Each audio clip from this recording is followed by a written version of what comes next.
Serikali inayoongozwa na Mheshimiwa Daktari Samia Suluhu Hassan, Rais wetu wa Jamhuri ya Muungano wa Tanzania, ni mtu anayependa sana watu wenye ulemavu, hana ubaguzi, na mimi ni shuhuda na wapo wengine ambao wanaendelea kushuhudia kazi kubwa sana Mheshimiwa Rais anayoifanya, na amekuwa akikutana na makundi mbalimbali kwenye miezi mitukufu hii ambayo kwa mara ya kwanza tumekuwa pacha, tumefunga karibia pamoja.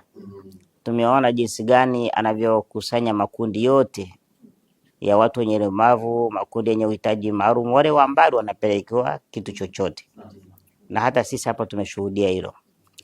Kwa hiyo na maendeleo yoyote, mtu wa kwanza wa kupigania maendeleo ni wewe mwenyewe. Kadri unavyoweka jitihada kubwa na serikali na kusaidia, japo serikali imeweka miundombinu mizuri kwa watu wenye ulemavu. Tunaona kwenye shule siku hizi kuna shule mpaka zinajengwa. Kwa mfano hapo Sanze, jeni mashahidi, Mheshimiwa Rais ametuletea karibia milioni 300. Tumejenga mabweni mazuri makubwa pale Sanze, yamewekewa uzio, na kwa mara ya kwanza wanafunzi wa shule ya msingi wako bweni hosteli, wanakula hapo hapo, wanalala hapo hapo, wanasoma hapo hapo. Na tumeona hata hivi karibuni TRA SACCOS Tanzania kutoka makao makuu walikuja kutembelea, tukapeleka pale vitu, na nafikiri kakangu Tuli tulikuwa naye pale.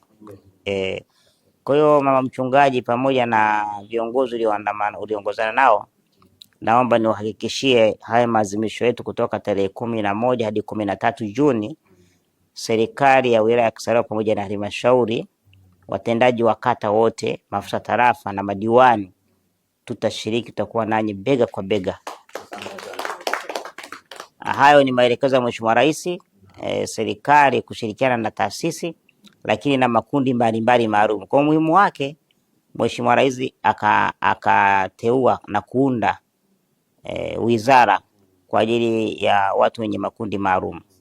Tutaangalia ikiwa Mheshimiwa mkuu wa mkoa atakuwa free na nini, nitamuomba aweze kushiriki nasi, na wale wengine ambao mtaona wanafaa, basi kama Mheshimiwa Dasi alivyosema, leteni barua zote za yale makundi yenu ili tufanye haraka, tusikwamishe, kwa sababu kuna shughuli hapa, kuna Idi, kuna Ramadhani, watu wanatumia Pasaka.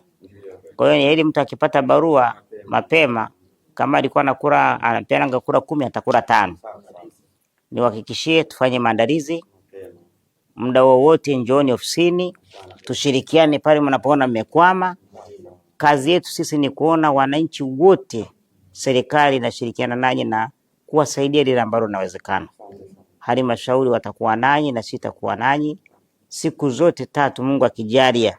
Tutashiriki uzinduzi, tutashiriki kongamano, lakini ile mtaalamu alivyosema peak day, kilele kile, shamla, basi hata sisi tutaongea na Mheshimiwa Dasi, amwombe mkurugenzi kama kuna shule wana burudani, ngoma, kwaya, kwamba ipendeze, waje wahamasisha, iwe ni siku yetu maalum mara moja kwa mwaka, si mbaya.